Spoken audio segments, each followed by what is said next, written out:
बांधवांनो,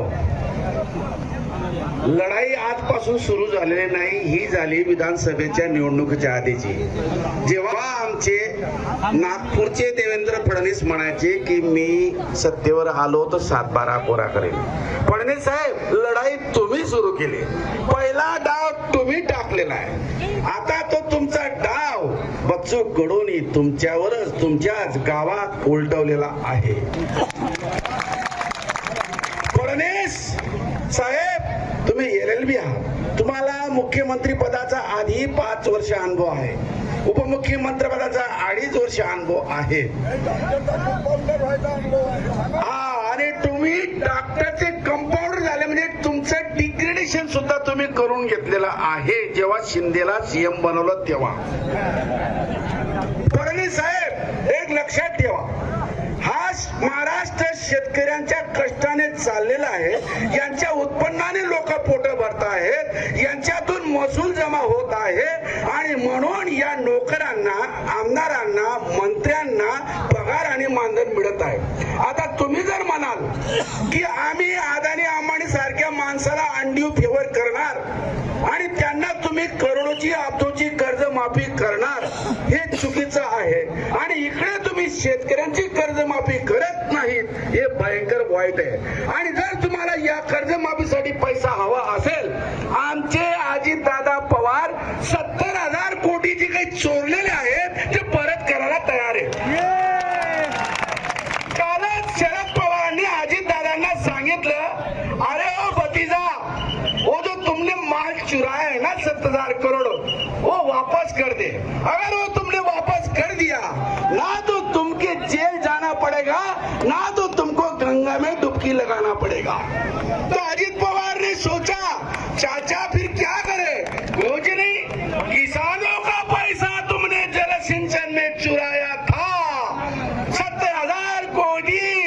अरे ये कोई जलगांव का आदमी शिवराम पाटिल नहीं बोल रहा है, ये पहले बोला था देवेंद्र फडणवीस महाराष्ट्र विधानसभा में, ये दोबारा बोला था नरेंद्र मोदी भोपाल की सभा में, ये तीसरी बार सिद्ध हुआ है। चितड़े कमीशन के अहवाल के अनुसार अजित पवार ने 70,000 करोड़ चुराया है।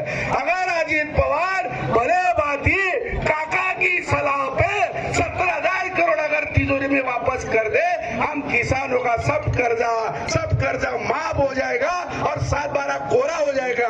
अगर अजित पवार तैयार नहीं होगा तो अजित पवार तैयार नहीं होगा, ये तुम्हारे जो मंत्रिमंडल है उसमें से 35 मंत्रियों को विधानसभा के पोर्च में उल्टा लटकाओ, नीचे से धुनी लगाओ, अरे पैसों की बोरियां भर जाएगी, पैसों की बोरियां भर जाएगी।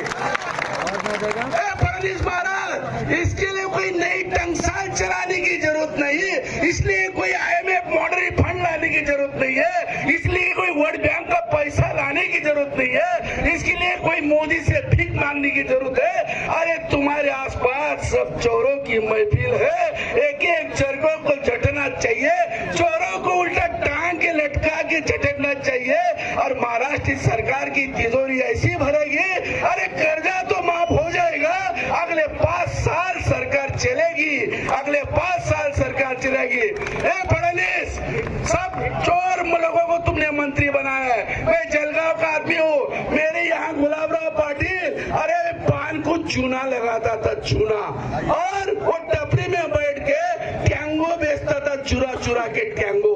उस आदमी के पास 5 साल में 2,000 करोड़ की जायदाद कहाँ से आ गई, संजय सिरसाट के पास कहाँ से आ गई, अरे गिरीश महाजन के पास कहाँ से आ गई, तुम बोलो अजित पवार के पास इतना दौलत कहाँ से आ गई। ये चोरों तुमने चुराया है, ये चोरों तुमने चुराया है। और देवेंद्र फडणवीस, तुम इन चोरों का महाचोर सरदार बना हुआ है। देवेंद्र फडणवीस, तुम चोरों का सरदार बना हुआ है। तुम कितना भी कानून चला ले, तुम कितनी भी अक्कल चला ले, अब ये किसान होशियार हो चुका है, अब ये उठने वाला नहीं, ये लड़ने वाला है। या तो फडणवीस जाएगा या तो कर्जा माफ होगा। नमस्कार।